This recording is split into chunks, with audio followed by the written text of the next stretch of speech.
Hello, my name is Ashton. I am the drummer in the band. I write songs here and there, and I am a lot of the time just the hype man on stage, much like Lil Wayne. But if everyone's smiling that's working with us these days, that's a good sign, because we've seen them frown a lot as well. So it's like we get gauge the room. But it's incredible. I mean, we just spoke to some fans outside the... Oh, that's not true. I don't know. A month? I don't know. No, we're loving it at the moment. Like, it's so good. I mean, Youngblood is like, we worked on it for 2 years, so it's a big deal for us. I feel so silly listening. I was listening to the album on the way, and it feels like I'm doing a dirty thing for some reason. Listening to your own music is like... I don't know. It's a little weird. It's not as cool when it's not in a Dropbox. Yeah, we wanted to do that for our fans, though. That's the way we kind of shared our music from day one. Like, we would play a bunch of songs that no one knew, and hopefully... they would find it online, and then, come and, when the record comes out, they already have favorites and stuff, which is the way it works for our band, and I like how we do it that way. Funny. Yeah, I see other artists do that a lot as well. We try to do it for the right reasons. Like, if we're gonna, talk to people, we want to remember we're talking to, like, actual people, and what do they want to speak about with us. So I actually keep my communication kind of at a minimum, so I can actually have real conversations with people when I meet them, because that's how I wanted to live my life. I think it's important to find the genuine line of what you're really talking about, or are you just talking to people because they're fans, in quotation marks. I think that's the way modern music's working, and that's what I was excited about for Youngblood, because it has so many different elements, that people can be a fan of.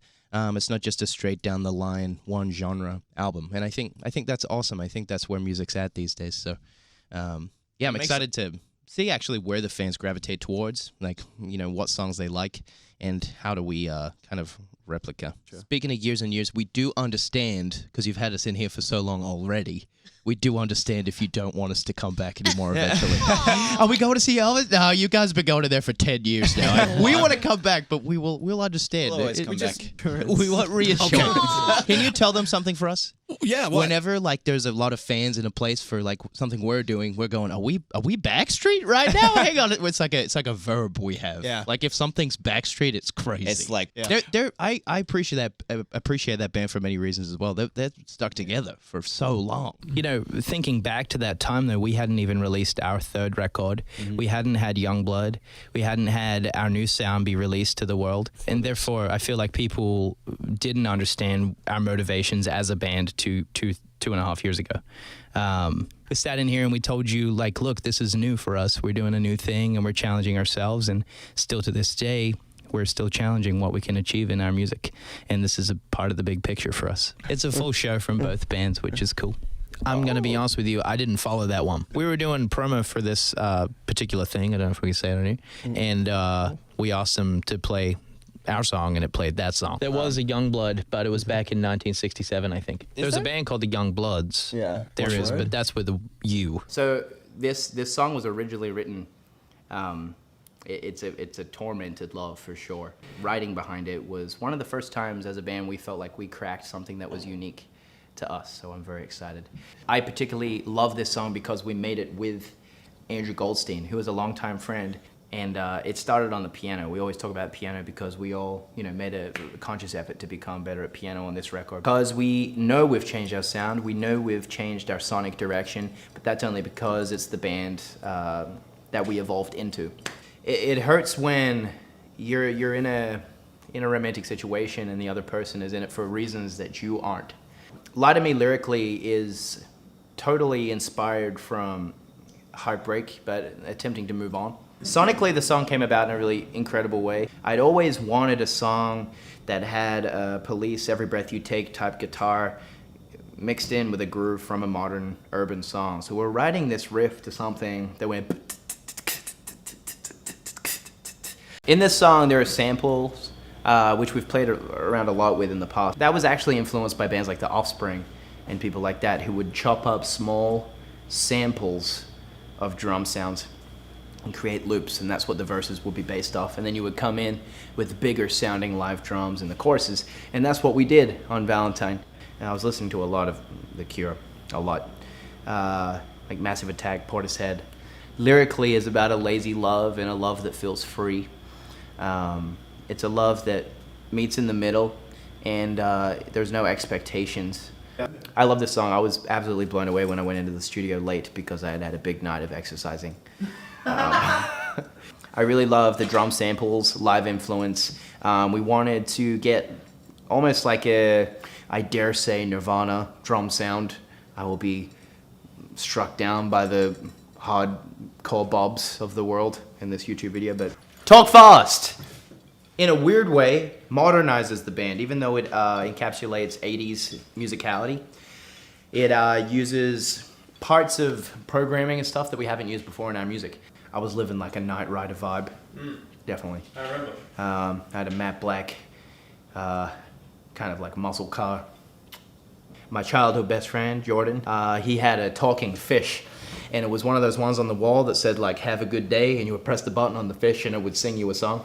It did Psycho Killer. Odd choice of song. I know. So that's when I first found out about the Talking Heads, and they've been a heavy influence on my songwriting ever since. Monsters and Strangers have written with us for a long time now, so it was incredible to kind of refuel the relationship with them, and they're incredible guys. I really loved the parts that the whole band got to play, and it was our first solidification of our musical relationship with Andrew Watt. Better Man speaks to me in a way that it sends me back to my high school days when I was in a funk band. One thing I really enjoy on this record is the rhythms that I get to play, and I really love the melodic cadences. I really love the lyrics in this one. We're speaking different tongues, communicating right through the bedroom wall, says to me, when I fell out of love, we basically started speaking a different language. You're arguing in a way that you can't ever resolve the situation that you're trying to solve. This song says to me that you both value what's in the past, but you no longer are able to attain it. And there is absolutely nothing that is comedic about this talking break. It's very serious. And I want you to know that I'm very sad. Jake Sinclair, he has a close relationship with Rivers from Weezer. They had written the "Why Won't You Love Me?" We had to extend on that lyrically, so we wrote the verses, and we wanted to lyrically serve the song in as the best we could. So I hope Rivers from Weezer likes the lyrics we wrote to connect with his concept, and I hope he comes to a show or something like that, or I hope we see him out there. I constantly struggle with finding complacency in relationships because of the constant leaving and being away. And having your dream come to life and pursuing it relentlessly is something that is a blessing and a curse sometimes. I have none, just nothing. I'm gonna go in with the hard stuff first. I lent a friend money.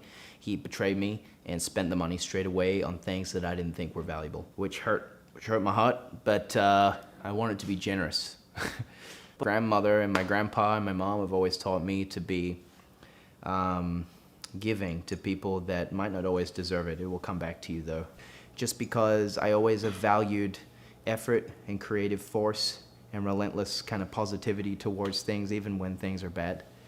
And everything always turns out good. The universe will look after you if you pursue honest things.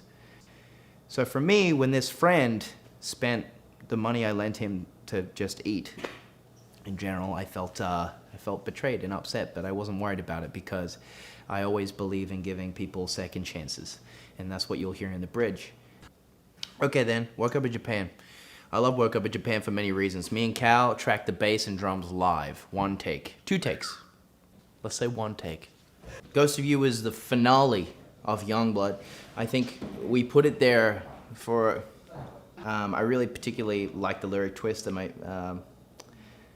my feet don't dance like they did with you. It's kind of like very country writing in a way. But yeah, that's Ghost of You. There it is. Yeah, so we kind of made a whole record. It's not fully finished. It's nearly finished, though, with Andrew Watt, Lou Bell, and Ali Tamposi. And we actually wrote Easier with Ryan Tedder, which is awesome.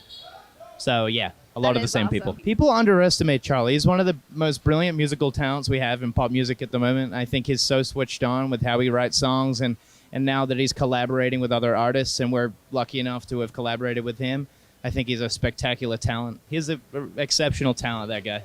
No, not yet. It goes on and off. I mean, it's not coming out for a minute, so we have time to go back into the studio if we want to. Okay. But we'll see what happens. We have a lot of music ready to go, though. I mean, Aside from- Taylor Swift is a stadium act, which is amazing. And in an environment like this, I'm sure it's going to be incredible. Jonas Brothers, they're awesome. They're back, which we're all waiting for. I've woken up in my car on New Year's Eve. It wasn't even my car. I borrowed the car.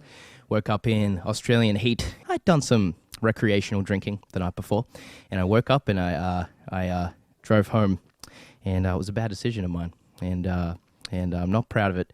But I did some damage to this car, and I still haven't told the person whose car I borrowed it off. I just returned it in pristine form. It's good. We went to a lot of new places this year so far. We went to Finland, we went to Estonia, and countless other places in Europe. And we're just trying to do our best to go as many places as we can whilst we I don't know. Oh, I'll send Mum in to let someone know. It's going to be a great soundtrack. You got Missy Elliott, Fall Out Boy. Thank you for submitting your questions. Can't wait to answer them. And thank you to Romeo for having us. First of all, we have Taylor from Texas. Texas, baby. What's the best thing about living on a tour bus? 7 times, and the first 4 times we were just screaming and we failed so hard. Do you know what's just cool? It's cool for us to perform anywhere.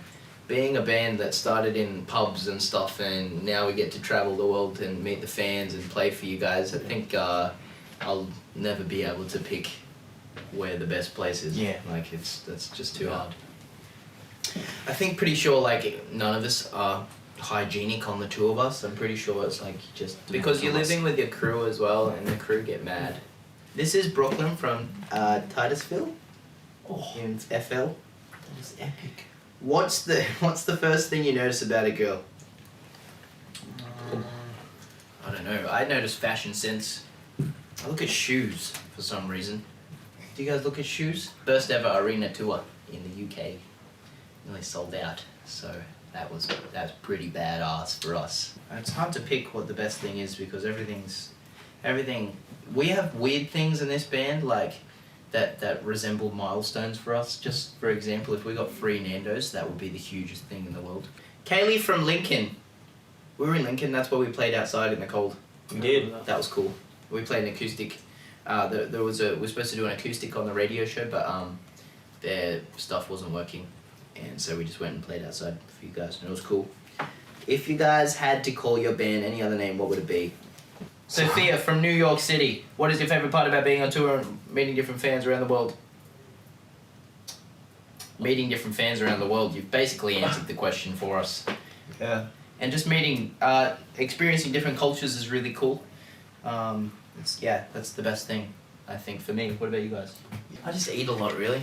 I'll stay in bed most of the day, and then I'll probably go out at night time, and I end up sleeping less than what I did on a normal long day. Sue from Kenwick. How long did it take you to put together the whole album, and what was the inspiration for it? Well, inspiration for it was basically just life in general. The Invisible Wall says, if you weren't in a band, what would you be doing for a living? I would be doing nothing. Prior to this, I worked in a video shop and KFC. Get away from me, you giant stop.